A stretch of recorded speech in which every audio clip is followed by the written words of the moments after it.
there's people probably think of it as like, yeah, I'd love to roll out a password vault, for my users.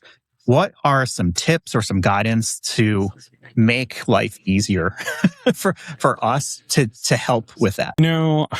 I think part of it is, not trying to do this perfectly. And probably I scared a lot of practitioners off saying, oh my God, but it's got to be seamless. It's got to work for everybody all the time. But I think, setting a benchmark to improve your governance through that deployment is, step one. So getting buy-in from a stakeholder. In terms of practical implementation, start small. Start with the teams that are probably already using a password manager, but it's probably their personal one, right? So yeah, I'm talking about people like us, the identity practitioners, the folks that are in cybersecurity, or the folks that are in IT more broadly. Start with those folks who probably want this anyways.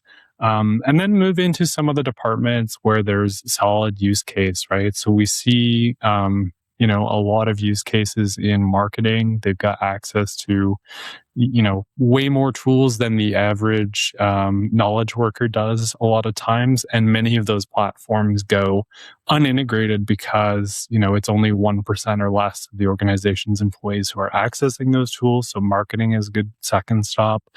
And, creating a good education program. We saw one organization who actually started to gamify it. So gamification is always a good option.